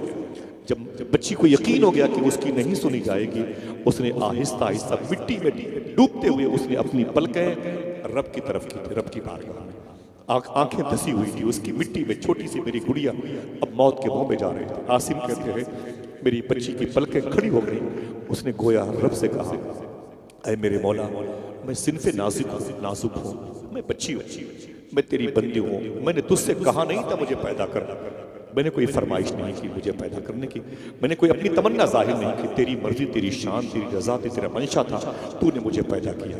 देख मेरे मौला तूने मुझे पैदा किया और तेरे बंदे मुझे किस तरह इस कदर जिल्लत के साथ दफन करते हैं, कितनी मशक्क़तों के साथ तेरी रूह निकल रही है। ऐ मेरे मौला मुझे माफ़ कर दे कोई ख़ता हो, और ऐ मेरे मौला मेरी दुआ है तेरी बारगाह में, अगर ये रस्म इस शहर में बाकी है तो इस रस्म का एंड हो जाए, इसका खात्मा हो जाए। आसिम कहते हैं मेरी बच्ची की उस उचटती हुई पलकों से आवाज आई थी, ऐ मेरे मौला भेज दे इस शहर में कोई ऐसा इंसान जो इस जुल्म की रस्म की कलाई को मोड़ने वाला हो, जो लोगों के दिलों में बच्चियों की मोहब्बत डालने वाला हो, जो लोगों के दिलों में अपनी औलाद से मोहब्बत का अजीम शान चराग रोशन करने वाला हो। भेज दे मेरे मौला ताकि किसी माँ की गोद सुनी न हो। ऐ मेरे मौला वो नाम लेके बोलती रही, अचानक उसकी आवाज़ दब गई, मैं घर वापस आया, उजड़ गया मेरा घर, मेरी बीवी के लहजे बिगड़ गए, पागलों जैसी सोच की हो गई, मैं उजड़ गया, मैं खुदकुशी करता, मैं तो आवारा घूमता था मक्के में, लेकिन ऐ आका आप मक्के में तशरीफ लाए, आपका दामन मिला तो मेरे कल्ब को राहत मिली, आप न मिलते तो मेरी दुनिया भी चली जाती, मेरी आखिरत भी चली जाती। लेकिन इतना बता दें ऐ अल्लाह के रसूल, वमा अरसलनाका इल्ला रहमतल लिल आलमीन, हुजूर सारे आलम के लिए रहमत है। इसी आलम में ये माँ भी है जिसकी गोद में वो बच्ची है, उस बच्ची के लिए हुजूर कैसे रहमत है, इतनी देर की कहानी में ये बात समझ में आएगी। वो कहते हैं आसिम हुजूर मुझे सिर्फ इतना बता दें, 5 बच्चियों को मैं अपने घर से घसीट करके लाता रहा, निचोड़ के लाता रहा, जिंदा मारता रहा, लेकिन कभी वो आवाज नहीं आई जो आवाज 6वीं बच्ची के दफन होने के वक्त आई, जो गैबी आवाज आती थी, आसिम खबरदार इसे मारना नहीं, आसिम खबरदार इसे मारना नहीं, आसिम खबरदार इसे मारना नहीं, मारना नहीं आसिम। ये बता दे मेरे आका वो आवाज क्यों आती थी? हुजूर इतना रोए थे, इतना रोए थे, हुजूर की अश्क बारी देख करके जनाब आसिम ने जुमला कहा, इसे याद रखिएगा, और अगर हो सके तो इस जुमले को सुनने से पहले अपने हाथों को उठा के बोले लब्बैक या रसूल अल्लाह। हुजूर की आमद की बरकतों को जाहिर होते हुए देखें, आप ऊंची बोले लब्बैक या रसूल, हाथों को उठा के बोले हुजूर आपके लिए भी रहमत है, आपकी माँ के लिए भी रहमत है, आपके गुजरे हुए मरहूमीन के लिए भी रहमत है। हुजूर जानवरों के लिए भी रहमत है। ना होते तो मेरा इमाम ना कहता जानवर भी करे उनसे उनकी ताजीम, पेड़ सजदे में गिरा करते हैं। हुजूर सब के लिए रहमत है। मैं एक दो बातें बता के हट जाऊंगा, आपको दिक्कत नहीं होगी भाई। मोहतरम जाकिर साहब, सलमान साहब और बड़े भाई मोहतरम असद इकबाल साहब किबला के दरमियान फिर से कोई एक शख्स कह दे लब्बैक या रसूल अल्लाह, सिर्फ तवज्जो रखे, कोई हंगामा नहीं, कोई चीख पुकार नहीं, बात इधर सुने, उलमा के चेहरे को देखें। इनकी आंखों ने 9-10 साल तक हुजूर की जबान से निकलने वाली हदीस मुस्तफ़ा के औरात की तिलावत की है। इन्होंने कुरान पढ़ा है, इसलिए आप इनको देखें जिनकी आंखों ने कुरान पढ़ा। बस ये बातें सुन लें इस कुत्ते से बदतर इंसान की, और अपने पैरों में लगी हुई मिट्टी को मुझे दे दें, यही मेरे लिए काफ़ी है, वो कब्र में काम आएगी। जनाब आसिम ने एक जुमला कहा था, आका मुझे सिर्फ इतना बता दें कि वो जो आखिरी आवाज़ आती थी छठवीं बच्ची के दफन करते वक्त, आसिम इसे दफन न करना, दफन न करना, वो आवाज़ क्यों आती थी बता दूं? तवज्जो है? हुजूर सल्लल्लाहु अलैहि वसल्लम ने मालूम है क्या कहा था? ऐ आसिम, वो आवाज़ इसलिए बार बार आती थी, उस वक्त मैं मक्के शरीफ में पैदा हो चुका था। रब की रहमत नहीं चाहती थी कि जिस शहर में रहमतुल लिल आलमीन बल्कि मेरा हबीब है, उस शहर में इन बच्चियों पर कोई जुल्म करे। रब नहीं चाहता था कि जिस शहर में मेरा हबीब है, वो हबीब जो यतीम नवाज रहा हो, जो गरीब नवाज रहा हो, जो बेवाओं की खबरगिरी करने वाला हो। क्या कहा था अल्ताफ हुसैन हाली ने? वो नबियों में रहमत लक़ब पाने वाला, मुरादें गरीबों की भर लाने वाला, उतर कर हिरा से सुए कौम आया और एक नुस्ख़े कीमिया साथ लाया। आज हुजूर जिस शहर में है, उस शहर के बारे में मेरे इमाम ने कहा, मदीने के खित्ते खुदा तुझको रखे, फ़कीरों गरीबों के ठहराए। आपको दिल से कहना चाहिए, या रसूल अल्लाह, दिल जिससे जिंदा है वो तमन्ना तुम ही तो हो, हम जिसमें बस रहे हैं वो दुनिया तुम ही तो हो, और जो दस्तगीर है वो तुम्हारा ही हाथ है, जो डूबने न दे वो वसीला तुम ही तो हो। हुजूर सारे आलम के लिए, आवाज नहीं है, सारे आलम के लिए रहमत बन के आए। ऊंची बोले, सारे आलम के लिए। परेशान मत हुआ करो, हुजूर आपके लिए भी रहमत है, आपके पड़ोस के लिए भी रहमत है, आपकी बहनों के लिए रहमत है, आपकी बेटियों के लिए भी रहमत है, आपकी आने वाली नस्लों के लिए भी रहमत है, और आपके गुजरे हुए मरहूमीन के लिए भी रहमत है कि नहीं? इसका जिसका अकीदा है वो अपने हाथों को उठा के बोले। ये हाथ इन बुजुर्ग उलमाए किराम की आंखों के सामने, ये शाहिद व आदिल रहेंगे। फिर से जुमला रिवर्स करता हूँ, ये कागजी बात नहीं, हुजूर आपके मरहूमीन के लिए भी रहमत है। आप बोलेंगे ना ना ना मेरे भाई, ये कैसी बात है यार, ये हवा में कोई बात मत करो, जो गुजर गए हुजूर उनके लिए कैसे रहमत है? बता दो, दिक्कत तो नहीं हो रही? अपनी माँ के नाम पर बोले सुभान अल्लाह। कितने ऐसे लोग हैं जो अपनी माँ का हाथ चूम के अपने घर से बाहर निकलेंगे? इंशाअल्लाह बोले, बहुत बहुत मुबारक हो, सुभान अल्लाह। अल्लाह तुम्हारी माओं की उम्र में खूब बरकतें अता फरमाए। माँ माँ होती है दोस्तों, माँ माँ होती है, समझ रहे हैं? एक बुजुर्ग थे हजरत, वो एक 9 साल तक एक मदरसे में तालीम हासिल करके वो अपने घर गए तो बूढ़ी माँ जो है ना उनकी बीमार थी। बूढ़ी माँ तो माँ के कदम के नीचे बैठ गए। माँ ने कहा मेरे बेटे बैठ गए। 9 साल तक मदरसे में पढ़ते रहे। हुजूर ने ये फरमाया, पढ़ते रहे। 9 साल के बाद पगड़ी बांध के अपने घर के दस्तार के बाद माँ ने कहा बैठ गए। तो माँ बीमार थी, माँ बीमार ज्यादा था, बैठ गए। माँ ने कहा रात में मेरे बेटे सुन, जो आलिम साहब थे, बोले क्या बात? बोले ये जो दरवाजा है ना 2 पल्ले हैं, बोले इसका एक पल्ला बंद कर दे, एक खोल दे, तेज हवा आती है, तकलीफ होती है, एक पल्ले से हवा है। आलिम साहब ने कहा ठीक है। जिन उलमा की हम कदर नहीं करते हैं वो कितने दाना, कितने फहम, कितने दूरंदेश और कितने होशियार होते हैं। सवाब कमाने के मामले में कितने होशियार होते हैं।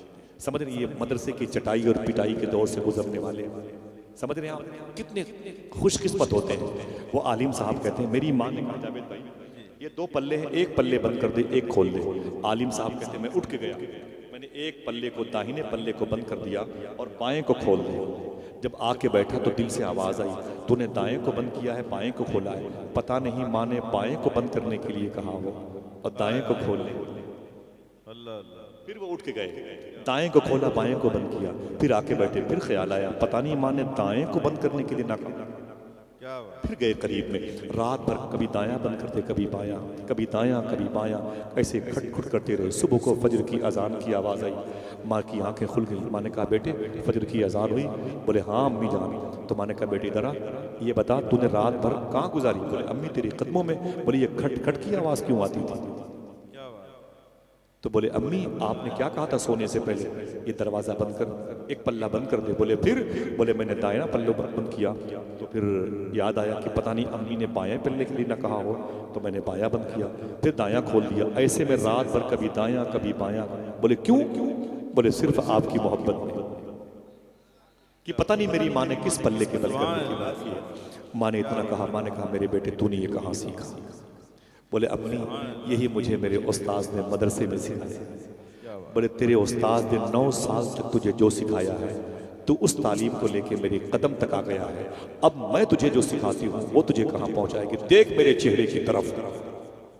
आलिम साहब कहते हैं तुम मुझसे पूछते हो कि मैं मौलवी आलिम से वली कैसे बन गया, सुनो आलिम बन के घर गया, वली कैसे बना सुन। मेरी माँ ने कहा अब मेरे चेहरे को देख। जब मैंने अपनी माँ के चेहरे को देखा, मेरी माँ किबले की तरफ खड़ी थी, हजारों किलोमीटर दूर का फासला था मेरे घर से, मक्का काबा। कहते लेकिन जैसे मैंने अपनी माँ के चेहरे की तरफ देखा तो मेरी माँ का चेहरा नहीं था, घर की दीवार भी नहीं थी, पड़ोसी के मकान भी नहीं थे, फिर मेरा घर नहीं था, मुझे अपने घर से काबा शरीफ नजर आ रहा था, काबे की दीवारें नजर आ रही थी, वो मुतजीम, वो हतीम, वो बहारें, वो मिजाब रहमत, रुकन शामी, रुकन यमानी की बहारें नजर आ रही थी। और आवाज आई तूने मदरसे की तालीम से माँ की खिदमत की है, जा तुझे माँ की खिदमत की वजह से मैंने अपना दोस्त बना लिया। माशरे की इस्लाह के लिए इससे बड़ा कोई अमल नहीं, अपनी माँ की खिदमत किया करो इंशाअल्लाह। कोई तकलीफ कारोबारी तो अपनी माँ से कहा। तुम 50,000 रुपए आमिलीन को देते हो, दो अच्छी बात है, लेकिन उनको जो इखलास की बातें, जब नमाजों का वक्त होता है तो तुमसे कहते हैं नमाज पढ़ के जाना, तुमसे ये कहते हैं कि सच बोला करो कामयाब हो जाओगे, तुमसे ये कहते हैं झूठ बोलोगे तो बेकार हो जाओगे, ताबीज का असर भी खत्म हो जाएगा। समझ रहे हैं आप? आपकी जिम्मेदारी बनती है आप अपनी माँ की खिदमत करें, कामयाब हो जाएंगे। टॉपिक थोड़ा सा आगे है। हुजूर आपके गुजरे हुए लोगों के लिए भी रहमत है। हाथों को उठा के बोलो, थक गए आप लोग? मुझे बहुत अच्छा लगा और मैं जावेद भाई बहुत बहुत मुबारकबाद पेश करूंगा। चांद भाई कहाँ हैं और हमारे यासिर सरफात भाई, कई महीनों पहले की दावत थी और अल्लाह का शुक्र है और आप सबकी कदम की बरकत है, उलमा किराम की ज्योति मेरे सर का ताज। हुजूर गुजरे हुए लोगों के लिए भी रहमत है। बता दूं कैसे रहमत है? बता दूं? हाथों को उड़ा के बताओ, याद रखोगे इसे? हाँ, कल किसी न किसी को बताओगे इंशाअल्लाह। जैसे बन सके ना टूटे फूटे रह जाए, बताना भाई चाय खाने पे इस नीयत से जाना कि जो बातें मैंने सुनी है वो बताने के लिए जाना, 2-4 चाय के एक्स्ट्रा पैसे लेके जाना। सूफी साहब फरमाते हैं किसी को पिला के चाय पियोगे तो चाय ज्यादा जायकेदार मालूम, दिखा को पियोगे तो बीमार पड़ जाओगे, शुगर पेशेंट। समझ रहे हैं आप? इंशाअल्लाह बोलो हुजूर गुजरे हुए लोगों के लिए भी रहमत है।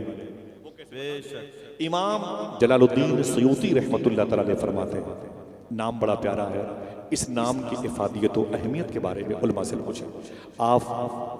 माशाअल्लाह बुजुर्गों की अजमतों की अमीन, असलाफ की इल्मी यादगार, खलीफे हुजूर सरकार ताजुश्शरिया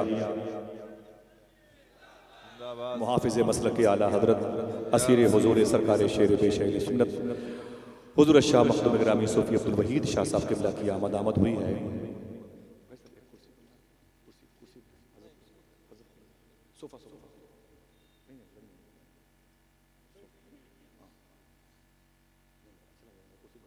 हम जिसमें बस रहे हैं वो दुनिया तुम ही तो हो, जो दस्तगीर है वो तुम्हारा ही हाथ है, जो डूबने न दे वो वसीला तुम ही तो। हुजूर तुम्हारे गुजरे हुओं के लिए भी, गुजरे हुए लोगों के लिए भी कोई है जो एक बोले क्या है? हाथों को उठा के बोलो क्या है? प्रूफ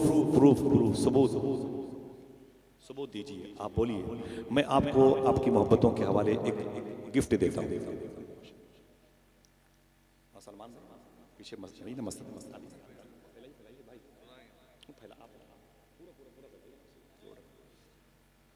इमाम जलालुद्दीन सयूती फरमाते हैं, मैं एक कब्रिस्तान के करीब से गुजरा, ये नाम याद रहेगा।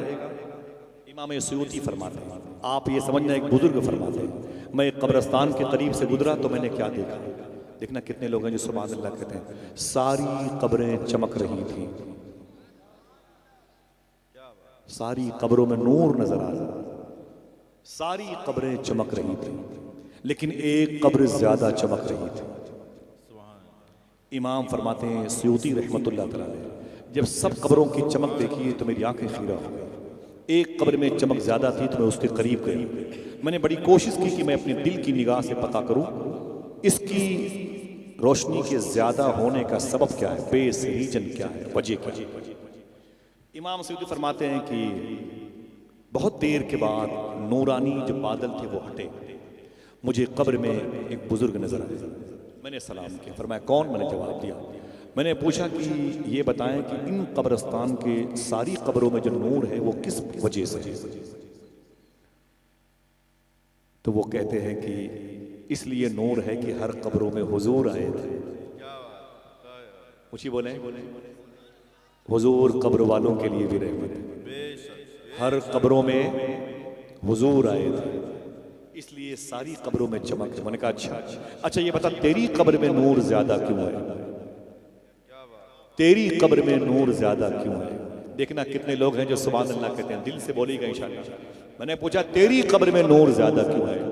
तो वो कहते हैं उसकी वजह हुजूर मेरी कब्र में आए भी थे और मुस्कुराए भी थे। अल्लाह जरा मोहब्बत से कहते हैं सुभान अल्लाह। हुजूर मुस्कुरा दे तो क्या बात, किस कदर नूर से भरपूर है आका का बदन। आईना देख ले उनको तो वो अंधा हो जाए। अल्लाह ने फरमाते हैं कि हुजूर मेरी कब्र में आए भी थे और मुस्कुराए भी थे। ये सारा नूर हुजूर के मुस्कुराने की वजह से। आपको अपने हाथ उठा के कहना चाहिए नूर वाला आया है। बोले नूर वाला आया है, नूर लेके आया है, नूर वाला आया है। दुआएं कबूल हों। सुना है आप हर आशिक के घर तशरीफ लाते हैं, मेरे भी घर में हो जाए चरागा। वो कहते हैं कि हुजूर मेरी कब्र में आए भी थे और मुस्कुराए भी थे। मैंने कहा अच्छा ठीक, मुस्कुराने की वजह क्या? तेरी कब्र में हुजूर आए तो मुस्कुराए, क्यों मुस्कुराए ये तो बता। वो कहता है कि उसकी वजह क्या है। कहाँ है वो लोग जो सीने पर हुजूर की मोहब्बत का बिल्ला लगाए हुए हैं? वो खड़े हुए हैं। देखो अपने जलसे को कैसे संवारते हैं माशाल्लाह ये कमेटी वाली। अल्लाह सलामत रखे, हजरत की नियाबत और सरपरस्ती को अल्लाह सलामत रखे। आमीन तो कह दो भाई, आमीन। इनके पास क्या पैसे फालतू थे? मुझे बताएं, लोड थे इनके पास? सारे काम काज इनके गांव में, सब बच्ची की शादियां हो गई, सारे बच्चे तालीम याफ्ता हो गए, इनको पैसों की जरूरत नहीं है। जरूरत तो हर शख्स को है, लेकिन हर शख्स को पैसों से ज्यादा आमिना के लाल की जरूरत है, बेशक हुजूर के इश्क की जरूरत है। अपने वो पैसे जिनकी कमाई के लिए उन्होंने माँ बाप बीवी बच्चों को छोड़ा, वो पैसे यहाँ फेंके जा रहे हैं। सुनिए आप, इसका ताल्लुक क्या है? उसी अजीम आशिक से है। पूछा है तेरी कब्र में हुजूर आके मुस्कुराए क्यों? वो कहता है मेरा छोटा सा कारोबार था, शाम को जब मैं दुकान बढ़ाता, दरवाज़ा मामूल के मुताबिक यानी बंद करता अपनी दुकान, तो मेरी एक आदत थी, रोज़ाना 1 रुपया निकाल करके अपनी दुकान से एक झोले में डाल देता था। 1 रुपया निकाल के एक झोले में डाल देता था। और जब 1 साल पूरा हो जाता था तो रबीउल अव्वल शरीफ के हुजूर की आमद के महीने में उस झोले के सारे पैसे हुजूर के नाम पे सबील और लंगर में लगाता था। हुजूर इसलिए मेरी कब्र में आके मुस्कुराए, हुजूर की आमद पर मैं खुशी मनाता था। अल्लाह, जरा सोचो कि हुजूर कब्र वालों के लिए कैसे रहे। सारे आप तो भी जिंदा हो, आप ज्यादा रहमतों के हकदार। बस सच बोल करके अपनी आंखों को मुसलमान कर लो, अपनी समातों को मुसलमान कर लो, अपने कल्बो जिगर को मुसलमान कर लो, अपने दस्तबाजू को मुसलमान कर लो। याद रख लो तुम्हारी जिम्मेदारी बनती है, तुम अगर मुसलमान हो तो फिर अपने दस्तरखान को पाक करो। सूफिया फरमाते हैं कि आपने अगर अपने बच्चों को हलाल खिलाया, उसे किसी शराब खाने के करीब भेज देंगे तो वहां भी वो जाके दीन की बातें करेगा। हलाल खिला के बच्चों को शराब खाने के करीब में कहीं ड्यूटी दिला देंगे ना, करीब में किसी दुकान पर, शराब खाने में नहीं, करीब में किसी दुकान पर, वहां जाके हुजूर ही की बात करेगा। और अगर आपने हराम खिलाया है तो चाहे 10 नहीं 20 साल तक किसी मदरसे में रहेगा, फिर वो रसीदें गायब होगी, मस्जिद से माइक गायब, इस्तिंजा खाने के लोटे जंजीरों में बंधे होंगे, उनको खतरा होगा मुसलमानों की इस बस्ती से कहीं मेरी चोरी न हो जाए। समझ रहे हैं? हराम लहू रंग लाता है।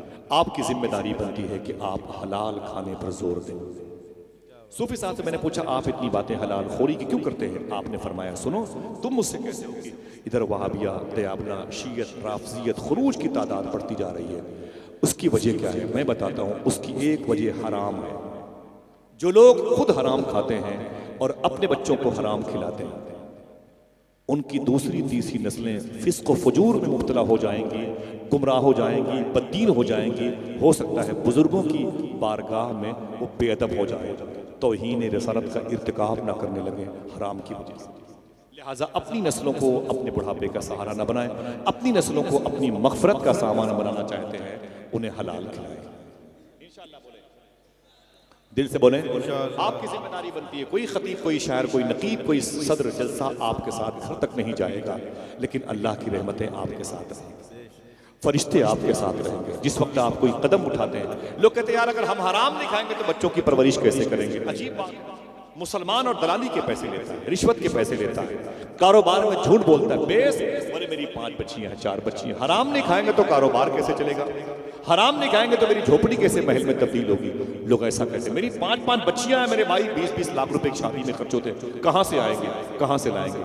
मैं बताता हूँ, इमाम अब्दुल्ला याफ़ई ने अपनी किताब में लिखा है, एक साहब की 4 बेटियां पैदा हुई और 4 बेटियों के बाद जब बीवी 5वीं मरतबे उम्मीद से हुई तो अपनी बीवी से कहने, सुन तुझे तलाक दे दूंगा अब अगर बेटी पैदा हुई। तो बीवी ने कहा, अरे मेरे शौहर, मेरा कसूर क्या है इसमें? ये तो अल्लाह की तरफ से है कि बेटी पैदा होती है। तो इमाम याफ़ई कहते हैं, उस शख्स ने कहा था, कसूर तेरा ये है कि तेरी कोख है, कोख तेरी है, इस कोख से सिर्फ बेटी पैदा होती है, मुझे बेटा चाहिए वरना तुझे तलाक दे दूंगा।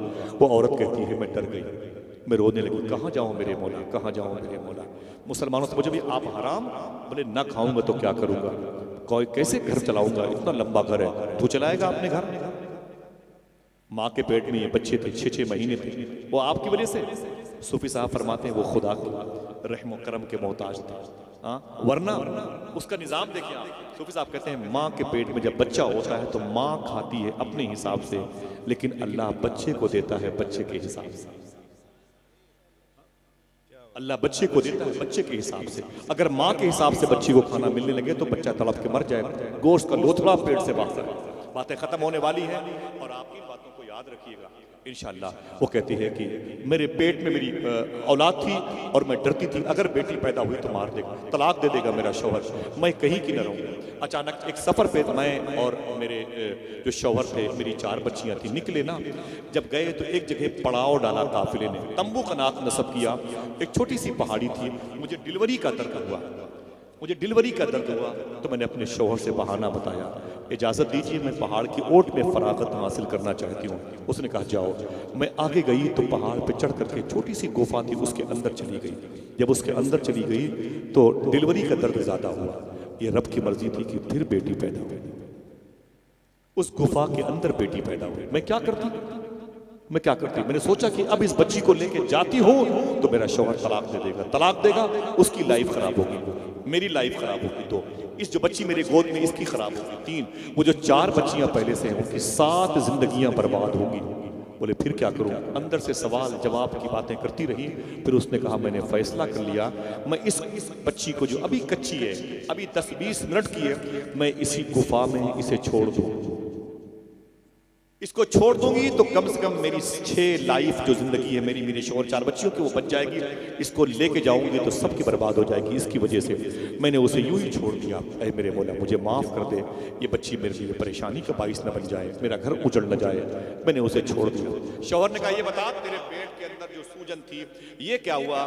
तो मैंने कहा वो खून बन के औलाद खराब हो गई। बोले कोई बात नहीं। काफिला आगे बढ़ा, निकल गया शहर से। 4 महीने के बाद इमाम अब्दुल्ला याफ़ई ने अपनी किताब में लिखा, 4 महीने के बाद जब वो काफिला पलटा तो वहीं पर फिर खेमा नस्ब किया। उस लड़की ने देखा उस पहाड़ी को, गुफा को, तो अपनी बच्ची याद आ गई। 4 महीना पहले इसी गुफा में मैंने अपनी बच्ची को छोड़ा था, मेरी बच्ची मर गई होगी, तड़प के चीख के भूखी मर गई होगी। मैंने अपने शौहर से बहाना बताया मुझे फरागत हासिल करनी है, मैं चली जाऊं? बोले जाओ। जब मैं ऊपर चढ़ रही थी मेरे पैर बहुत बोझ महसूस कर रहे थे, बड़ी मुश्किलों में ऊपर जा रही थी, सोच रही थी मेरी बच्ची को जिस जानवर ने खाया होगा उसका पेट तो भर गया होगा, लेकिन मेरी बच्ची के जिस्म के कुछ छींटे खून के दीवारों पे लगे होंगे। मेरी बच्ची जहाँ तड़पी होगी जमीन पर उसकी उंगली उसके पैरों के निशान होंगे। मेरी बच्ची के जिस्म के अंदर कोई सख्त हड्डी होगी तो पड़ी होगी। मैं ये सोच करके ऊपर गई। जब ऊपर जाके मैंने देखा, खुदा की कसम इन बुजुर्गों उलमा की मौजूदगी बताता हूँ, अगर दिल कहे तो सुभान अल्लाह कहना। ये मत कहा करो कि यार अगर हराम नहीं कमाऊंगा, हराम नहीं लाऊंगा तो मेरे बच्चे कैसे पलेंगे। इमाम याफई फरमाते हैं जैसे कोई उस गुफा के दहाने पर वो लड़की गई, चीख पड़ी अंदर का मंजर देख करके। मालूम है क्या, एक हिरनी लेटी हुई थी, उसकी 4 महीने की लड़की हिरनी का दूध पी रही थी। कोई है जो दिल से सुभान अल्लाह कहे? जिंदाबाद। कोई है जो अपनी माँ के लिए मोहब्बत से सुभान अल्लाह कहते? क्यों नहीं? ये झूठ बोलते हैं लोग, मैं अपने बच्चों को पाल। तू क्या पालेगा? तू तो सो गया था। वो तेरी सांसों के आवागमन के रास्ते किसने जिंदा रखे थे? तेरी आंखें सो गई थी, तेरी पलकें सो गई थी, तेरे हाथ पांव सो गए थे। अगर अल्लाह तबारक व तआला का हुक्म तेरे ऊपर मुसल्लत न होता, वो न होता ना, तो तेरी जो सांस है ये भी सो गई होती। फिर पड़ोस की मस्जिद में तेरे गुजर जाने का ऐलान होता। लेकिन वही तो है जो निज़ाम हस्ती चला रहा है मेरा खुदा। समझ रहे हैं? वही तो है जो निज़ाम हस्ती चला रहा है मेरा खुदा है। वो चीख पड़ी, उसकी लड़की बगैर लिबास के 4 महीने की हो चुकी थी, गर्दो गुबार का लिबास था, अटी हुई थी गर्दो गुबार में, हिरनी का दूध पी जिंदा थी। वो ऊपर से तड़पती हुई नीचे आई। पूरे कबीले के लोग आ गए, बोले क्या बात है, जो चीखती क्यों है? बोली आ जाओ मेरे पास। उसकी अपनी बेटियां, उसका शौहर आ गया। कबीले के लोग बोले क्या बात है? उसने अपने शौहर से कहा 4 महीना पहले इधर से मैं गुजरी थी, तब मैंने आपसे कहा था वो पेट की जो औलाद थी ना वो खून बन के खराब हो गई, गोश्त का लोथड़ा बन के वो मेरे शिकम से बाहर आ गई। ऐसा नहीं था, झूठ मैंने कहा था। आ चल तुझे रब के जलवे दिखाऊं, तुझे रब की बहारें दिखाऊं, उसे कुदरत के जलवे दिखाऊं। चल चल मेरे साथ। पूरा काफिला जब यूं दबे हुए कदमों से ऊपर चढ़ा, जब सबने जाके देखा तो गुफा के अंदर, उस खो के अंदर एक 4 महीने की बच्ची है, जिंदा है, हिरनी का दूध पी रही है, मुस्कुरा रही है। सबने कहा बाप रे बाप, बड़ी अजीब बात है। इमाम याफई कहते हैं जब सबने कहा बड़ी अजीब बात है तो खुदा की बारगाह से आवाज आई। आवाज को सुन के सुभान अल्लाह कहे। आवाज आई, ऐ मेरे बंदो सुनो, इसमें क्या ताज्जुब की बात है? सुनो, अगर मैं पैदा करना जानता हूं तो उन्हें जिंदा रखना भी जानता हूं। नारे तकबीर, उन्हें जिंदा रखना भी जानता हूं। नारे रिसालत, इस्लाहे मुआशरा कॉन्फ्रेंस। अल्लाह हमें सच बोलने और हलाल खाने की तौफीक अता फरमाए। वादा कीजिए इंशाअल्लाह हराम की दहलीज से दूर हो जाएंगे। अल्लाह तुम्हें हलाल खाने वालों का नूर अता फरमाए। आमीन कह दो मोहब्बत के साथ, हाथों को उठा के आमीन कह दो। ऐ लोगों, तुम अगर हलाल नहीं खाओगे तो फिर हमको किससे उम्मीद करनी है? फिर वही दौलतें आप हमें देंगे, वही हराम की रोटियां आप हमारे इम्मा को खिलाएंगे, फिर बड़ी दिक्कत हो जाएगी, पूरा ढांचा चरमरा जाएगा। दुआ करो अल्लाह हमें सच बोलने और हलाल खाने की तौफीक अता फरमाए। दिल से बोले आमीन। फिर बच्चे कैसे पलेंगे? कहते क्यों नहीं, वही तो है जो निज़ाम हस्ती चला रहा है मेरा खुदा है। ऊंची बोलो मेरा। लोग कहते हैं कि हुकूमत की तरफ से पॉलिसी आई है, स्कीम आई है, ये कर लो वो कर लो, मेरी पार्टी में आ जाओ। मेरे इमाम ने पहले कह दिया है हुकूमतें तुम्हें क्या देंगी, ये खुद मेरे नबी से उधार मांगती है। कौन देता है देने को मुंह चाहिए, देने वाला है सच्चा। फख्र से बोलो हाथों को उठा के, देने वाला है सच्चा। फिर कैसे बच्चे पलेंगे भाई? ये 2-4 हज़ार रुपए की कलील तनख्वाह में ये बच्चे कैसे पलेंगे? मैं बता दूं, पालने वाला अल्लाह। यही सवाल सुलेमान अलैहिस्सलाम ने किया था, मेरे मौला तू इतनी बड़ी कायनात पालता कैसे है? फरमाया अल्लाह ने, सुलेमान सुन, एक तालाब के किनारे जाके बैठ जा, मैं बताता हूं मैं कैसे पालता हूं। सुलेमान अलैहिस्सलाम कहते हैं मैं चला गया, तालाब के किनारे पर बैठ गया। मैंने क्या देखा, एक चूंटी अपने मुंह में चावल का एक दाना रख करके इधर से उधर, इधर से उधर, उधर से उधर टहल रही। मैं उसको देखने लगा।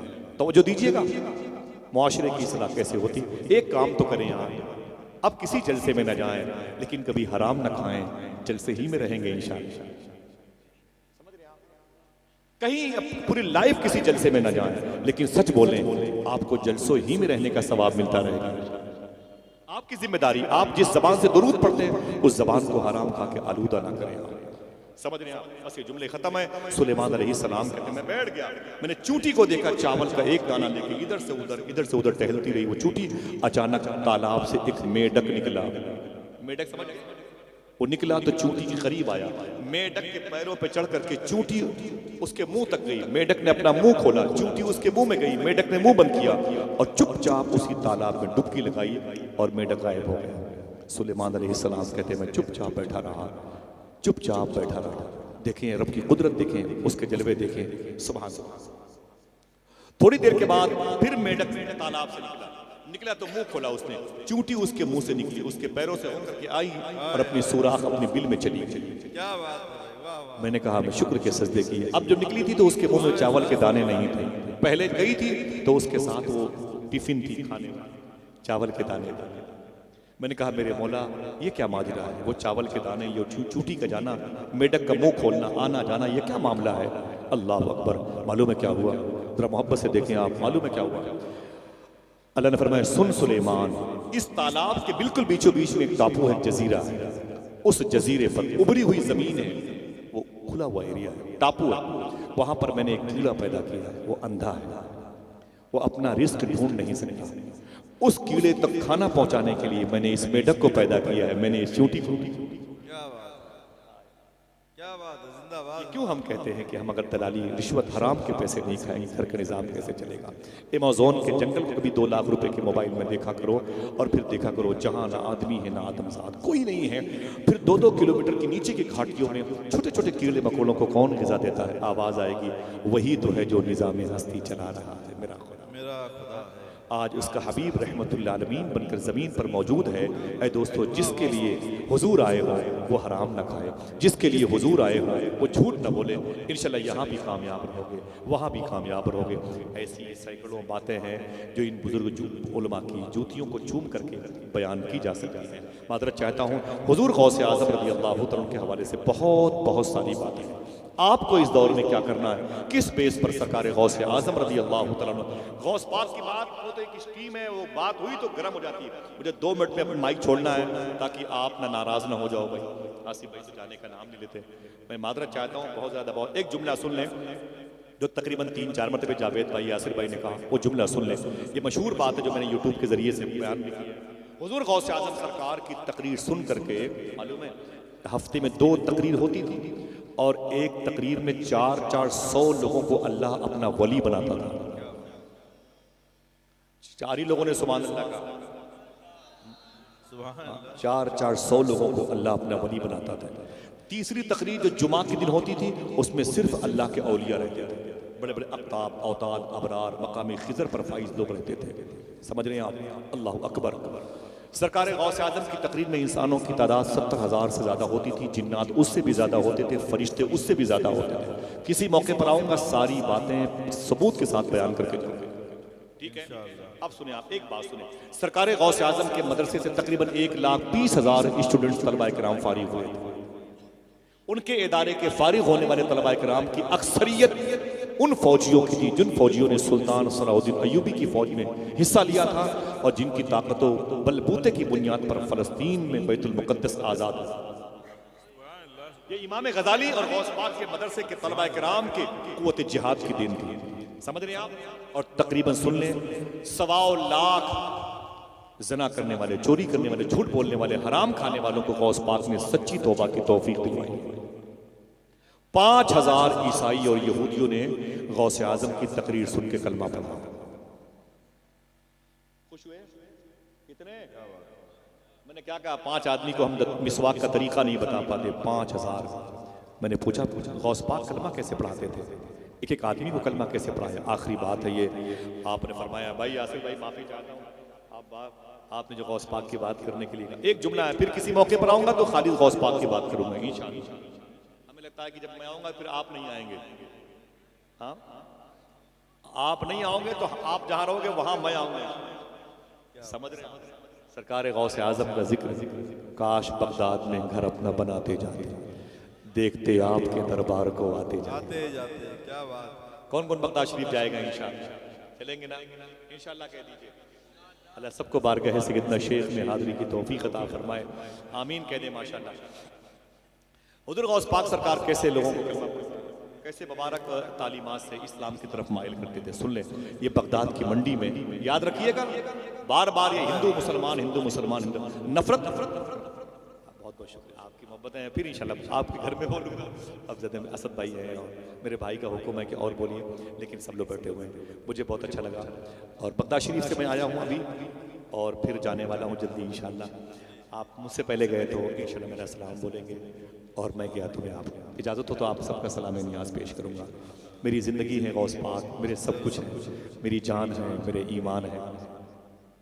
सरकार गौस पाक के हवाले से जो वाक़यात आप सुना करें, उलमा सुना करें, मेरी बहुत अदब से गुजारिश है उसके बारे में ज़्यादा छानबीन करना इंशाअल्लाह। वो तो कल्ब की इत्मीनान के लिए ठीक, वो इत्मीनान कल्बी के लिए ठीक है, लेकिन अगर शरीयत के ख़िलाफ़ ना हो तो यकीन कर लिया करो गौस पाक के लिए कोई मुश्किल नहीं।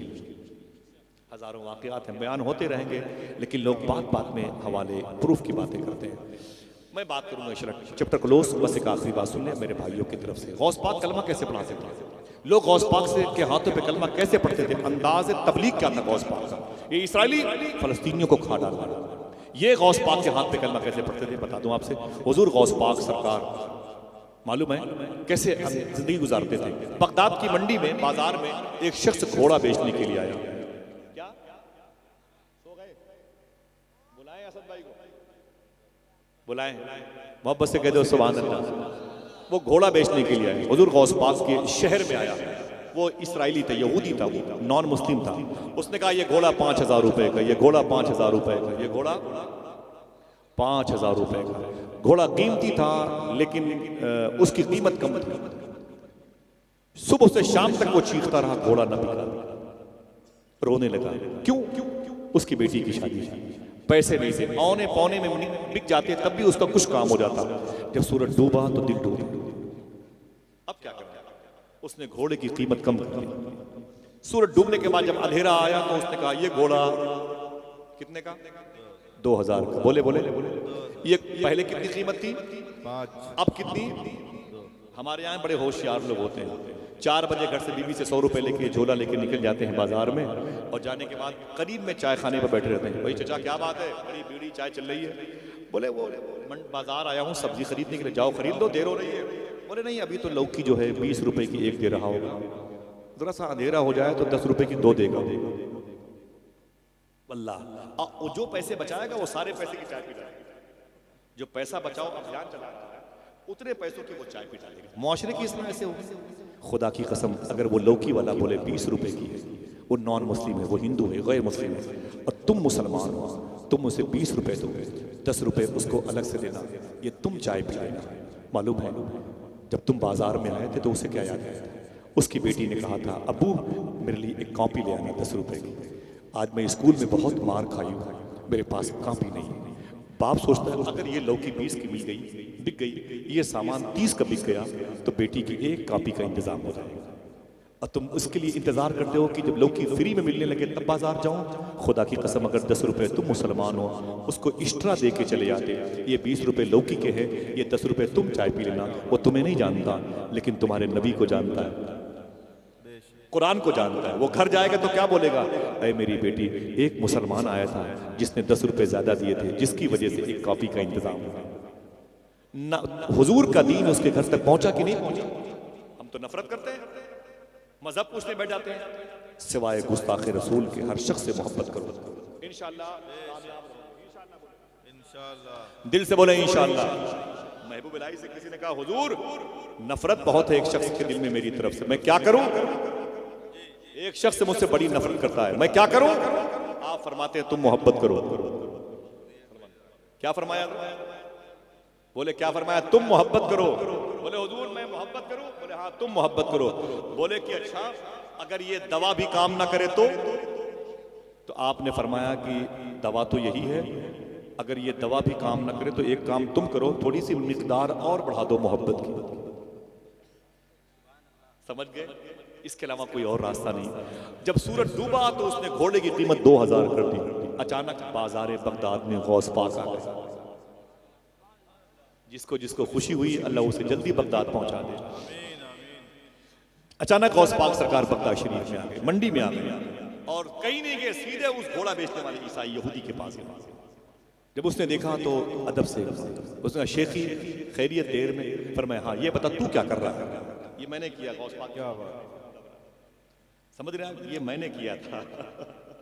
तू क्या कर रहा है? उसने कहा शेखी माफ़ी चाहती हूँ, ये घोड़ा बेचता हूँ। बोले कितने का? बोले 2000 का। बोले इतना कीमती घोड़ा 2000 का? बोले ना ना, कीमत इसकी 5 थी, दिन में कीमत 5 थी, बिका नहीं घोड़ा तो 2 कर दिया। बोले बेचने की ज़रूरत क्या है? तो उसने कहा शेखी वो मेरी बच्ची की शादी है, कुछ नहीं है, मैं क्या करूं? तो सरकार गौसे आज़म कुछ नहीं है? कहा नहीं, इसलिए 2000 कर दिया, कुछ तो इंतजाम हो जाए। सरकार देखना कौन है जो सुभान अल्लाह कहता है। सरकार गौसे आज़म ने अपनी जेब से 5000 रुपए निकाले। सुभान अल्लाह। जिसको यकीन न पड़े अपने यकीन का, अपने शक का इलाज करवाए, जिसे यकीन पड़े वो सुभान अल्लाह कहता है। सुभान अल्लाह सुभान। कितने निकाले? 5। और कीमत कितनी थी? 2। ऊंची बोलो। 2000 थी। 5000 रुपए निकाले, उस इसराइल यहूदी को दिए। जैसे उसके हाथ में 5000 रुपए हैं, उसने कहा ना, मैंने आपसे 2 मांगे, आप मुझे 5 क्यों दे रहे हैं? हुजूर गौस पाक ने हुजूर सल्लल्लाहु अलैहि वसल्लम की एक बात बताई, एक जुमला हुजूर का इरशाद फरमाया। जैसे उस जुमले को सुना, उस यहूदी ने घोड़े की लगाम छोड़ के गौस पाक के कदम से लिपट के बोला, देर न कीजिए, कलमा पढ़ा के मुसलमान कर लीजिए। अगर आप हाथ उठा के बोले सुभान अल्लाह तो बता दूं वो बात क्या है। इसे याद रखोगे इंशाअल्लाह। आपकी जिम्मेदारी है कि नहीं? कहाँ कहाँ जाएंगे? बाजारों में भी जाएंगे आपके साथ तबलीग करने के लिए। आपकी जिम्मेदारी है कि नहीं? अगर कोई, मैं परसों हाफिज सलमान, मैं मुझे बता दीजिए, हाफिज सलमान साहब ने इसी रास्ते से कहीं जा रहा था मैं उतरुल्ला की तरफ, तो रास्ते में 3 हिंदू औरतें बेचारी बूढ़ी थी, वो सर्दी में मगरिब से पहले वो कांप रही थी, वो छोटी छोटी सब्जियों की इतनी दुकानें थी। मैंने कहा, मैं गाड़ी आगे ले चला गया, फिर मेरा दिल बड़ा उछड़ गया, वो तकरीर तो करते हो यार, अमल भी करोगे? गाड़ी वापस पलटाई मैंने, पूछो हाफिज सलमान, मैंने वापस पलटाई, गाड़ी वापस पलटाई। तो मेरे दोस्त ने गाड़ी वापस पलटाई। मैंने कहा यहाँ गाड़ी रोको जहाँ ये 3 बूढ़ी हिंदू मजहब की औरतें बैठी हुई, बूढ़ी थी सर्दी में। तो मैंने कहा मम्मा क्या हो रहा है? बोले ये सब्जी बेटा बेचती हूँ। मैंने कहा मुझे सब्जी उब्जी लेनी नहीं है, ये है क्या? बोले ये 30 रुपए की लौकी है, ये भिंडी है, वगैरह वगैरह। मैंने कितने में? बोले इसके 30 है। एक ने कहा मेरे 40 के हैं, एक ने कहा मेरे 70 के हैं। मैंने उनको 500 रुपये दिए। मैंने कहा आपस में बांट लेना, और सब्जी तो मैंने कहा अपने ड्राइवर से इसे ले जा करके किसी गरीब को तकसीम कर देना, मुझे सब्जी से क्या मतलब है यार। मुझे अल्लाह ने इतना करम फरमाया है ना, मैं जहाँ जाऊँगा गौस पाक का लंगर वहाँ मिल जाएगा। ये औरतें मुझे जानती नहीं हैं, लेकिन खुदा की कसम अगर इनकी खिदमत की जाए तो गरीब नवाज का दीन जो फैला था वो फिर से रिवर्स हो सकता है। मेरा क्या नुकसान हुआ? ये देखो मेरे, मैं उलमा इकराम की मिट्टी में चूमता रहता हूँ और मुझे उस 500 के बदले पता नहीं कितने पैसे मिल जाते हैं। समझ रहे हैं आप खिदमत करें। मैं तो चला गया, लेकिन मैं जानता हूँ कि उन माओं को हुजूर याद आए होंगे, वरना कहा मुझे वहां इलेक्शन लड़ना था अपने बच्चों की शादी करनी। समझ रहे मेरी बात? अपनी फिजा बनानी। मुझे कौन जानता है उस इलाके में, वही गैर मुस्लिम लोग, वो भी बूढ़ी औरतें कौन जानेंगी? मैं, लेकिन मैं जानता ये कुरान को जानती है, हुजूर को जानती है, अल्लाह को जानती है, अल्लाह के नाम को जानती है। अल्लाह अकबर। आका करीम सल्लल्लाहु अलैहि वसल्लम के लाडले सरकार गौस पाक ने फरमाया कितने पैसे दिए और था कितने का?